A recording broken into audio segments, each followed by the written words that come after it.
Hi guys! Today's story is going to be Painting Pepette. This story is about a lot of famous artists that try to paint this girl's bunny, Pepette. So I thought for a project for this story, we would learn about another famous artist. His name is Mondrian. He is a very famous artist known for different grids and things, and I'll show you some pictures of his artwork whenever we're done. So let's go ahead and start the story. Painting Pepette.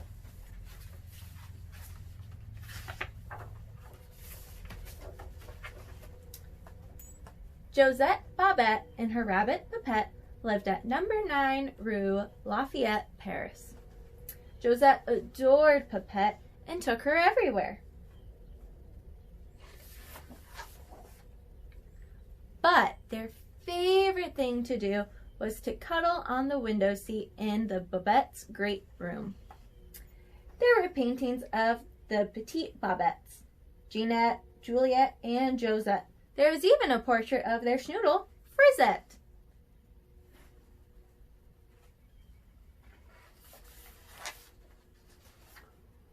One day, Josette noticed something strange. There was no portrait of Pepette.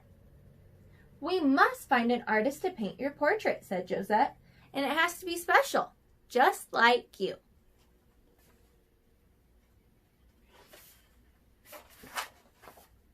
So the two friends set off to Montmartre, where the best artists in Paris painted. Easels filled the square amid the hustle and bustle of people rushing here, there, and everywhere.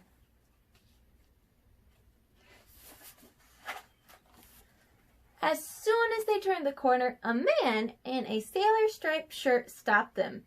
"Those ears!" he cried. "Never have I seen such majestic ears. I must paint this rabbit's portrait." Josette noticed Pepette blushing.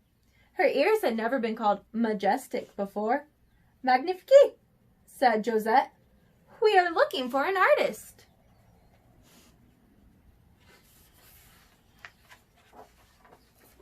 The painter propped open his easel and filled his canvas with not one, but 2 button noses and 3 rabbit ears.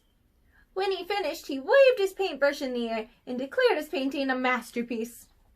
"What do you think?" he asked. "It's nice," said Josette. "It's just that Pepette only has 1 nose and 2 ears." And Pepette had to agree. So this artist, this is Pablo Picasso. And he's known for making people look a lot different than what they actually look like. So he did the same thing whenever he drew Pepette.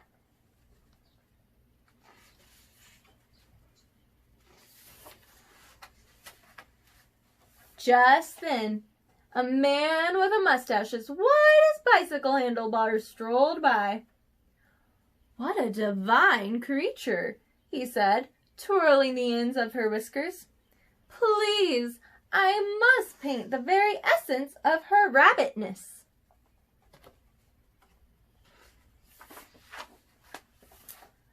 The man painted the most unusual portrait. "You like?" asked the painter, motioning to his canvas. Josette stood back. "It's imaginative," she said, trying to find just the right words. "But you painted Pepette quite, well, droopy." And Pepette had to agree. So this is another famous artist. His name's Salvador Dali, and he's really known for a famous painting where he has melted clocks. So the way he painted Pepette's kind of like how he painted the melted clocks.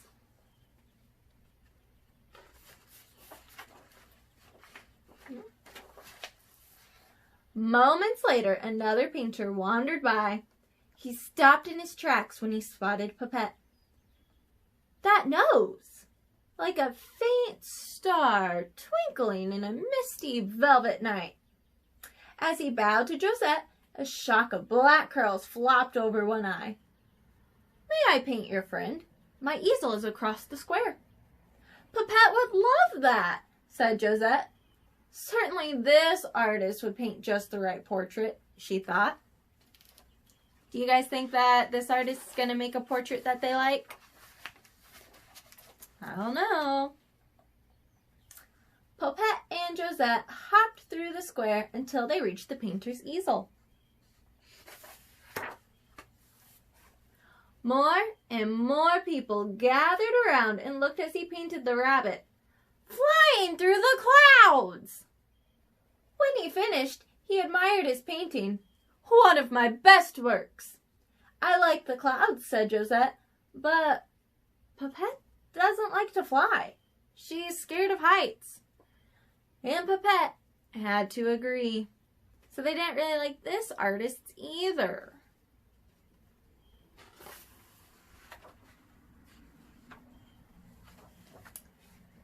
"That rabbit," said another painter.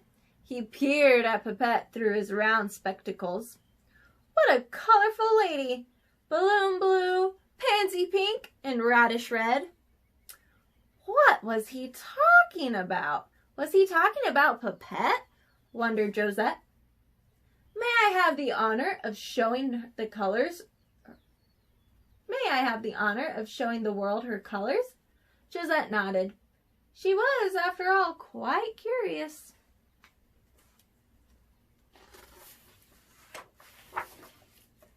When the painter finished, he wiped his brow and revealed his work to Josette.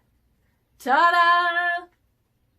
The canvas was filled with splashes, dashes, and dots of bright color. Josette considered the painting. "It's awfully colorful, but Pepette isn't pink." "Ah, yes," he said, "but through art, we can see the world any way we want."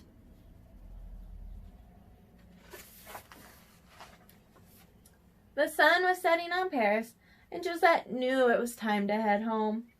"Merci," she said to the artist. "It's been lovely meeting you."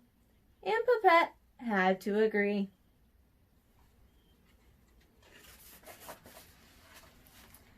That evening, at number 9 Rue Lafayette in Paris, Josette and Pepette cuddled on the window seat in the great room.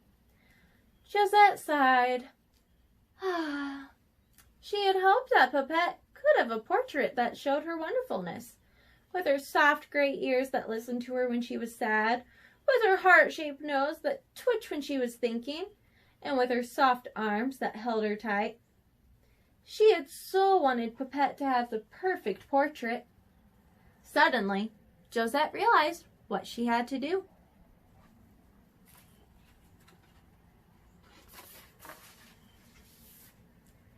And she painted the perfect portrait. It was special, just like Pepette. And Pepette had to agree. The end. So, did you guys like this story? I think this one's pretty neat. It talks about some different artists from history, and it talks about how people see things differently when they make art. Not everybody should look the same, and that's fine. So, our artist, he used to make these really neat paintings that look like this. They're really just made up of squares and rectangles, and he only painted in a few of them. And he usually used the primary colors, so red, yellow, and blue. However, in ours, because again, we don't have to make it exactly like this, we can use whatever colors we want, and if we want different shapes, we can use different shapes. So, in just a minute, we're going to get ready to get started on our paintings. Hi guys! So we are making another project today. Once again, I have Bennett here helping me. He's been doing a great job all week helping me make these videos for you. Today we are going to be painting and making these really cool looking paintings with all these designs. For this project, you will need watercolors. If you don't have any watercolors, you could use acrylic paint. If you don't have that, you could even use markers, crayons, colored pencils. You could use anything. Then you'll need some paper. Obviously, like watercolor paper is going to be the best because if you just use thin paper, it'll kind of wrinkle. But if that's all you have, that's fine too. You will also need some masking tape or some painter's tape. And you'll need a cup of water with your paint brushes. So, Mine is there. You want yours too? Alright, so to get started, before we start painting, we are going to take our tape. And we are going to take,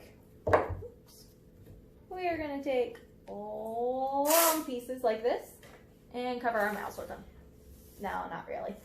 We're going to take it and we are just going to tape it on our paper, going from one side to the other side. Can I put it on my mouth? No, don't put it on your mouth. Let's make it a little bit longer. Let's see, we want it to go all the way across, like that. So let's tape this on your paper. So we'll have it at one end here, then one end like that. Does that look good? Mm-hmm. All right, push it down. So you are going to completely cover your paper with this tape going all over the place. Here you go, Bennett. Here's another piece of tape for you. So I'm going to have this one going this way. Yeah, this one is a pretty easy one, isn't it? You can make them crisscross. You can make them in straight like stripes like Bennett's doing right now. Here you go. The smaller areas that you have, it'll be a little bit trickier to paint inside of. Nice big areas will be a little bit easier to do. So just keep that in mind. Give yourself a beard. Oh, nice. Don't want to table those, silly. All right. I'm just gonna add a few more to mine. Bennett, do you want to add any more tape to yours? Yep. All right. I'm gonna add one more like that to mine. I want to make it cool. I want to make it cool. There you go. Oh, almost out of tape here. Here, So grab I'll it. trade you. You can use this. Here, I'll fix that one. No, don't keep pulling on it. Oh, it's stuck on your thumb now. Here, careful.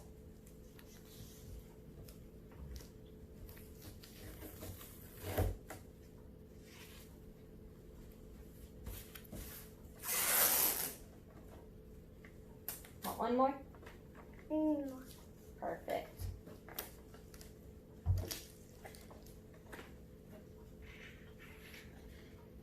Oh, that's gonna look cool. Well, don't tape it to the table, to the chair. We gotta tape it to our paper, remember? All right. Now we gotta hang it all around here. So now, oops, you should have yours with all this tape on it, going in all these different ways. Now comes the fun part. Now we get to use our paint. Now, just a reminder, when we are painting. Is this my paint? Mm-hmm. When we are painting, I'm going to borrow it and show everybody what to do really quickly. Is that okay, Ben? When we are painting, remember you have to take your paintbrush, dip it in the water, and then pick out your color. When you are painting these, you want to fill in each section with just one color. And you really want to try to stay inside the sections. Don't go crazy. Pay attention to what you're doing. Remember, you might need to put a little bit more water on your brush and keep painting over it. If it starts to look too white, you might need more paint. Remember, before you switch colors, you need to take your paintbrush, mix it around in your cup really nicely, pick out your new color, and then you can start painting your next section. I already know. All right, go ahead and you can start painting with me. I'm Then gonna use this one. you're stealing my paintbrush. Let's see. So you're just gonna keep painting this until you have it completely filled. There are no more white spaces. You've painted it in all the way. When you are done, you need to let it dry for a little bit. If you don't let it dry, then whenever you go to peel off the tape, it might kind of spread. If you want these nice lines, let it dry. Like, give it just like 30 minutes and it'll be completely dry by then. 40 mostly. minutes. 30 minutes. Oh, that's really good, Bennett. Let's see, what color should I use? I'll use this red. I'm gonna use some red. Why do you have to just use that one? I'm using ones over and over so it can dry on them. Oh, That's a good idea. Remember, really pay attention to what you're doing and take your time. So don't get it on the table. Yep. You can make sure that they stay in the right sections. And again, whenever you are finished, let it dry and then you can peel it off and then you can hang up your beautiful work of art. All right, that's going to be it from us. We're going to finish up our paintings and I'll see you next time.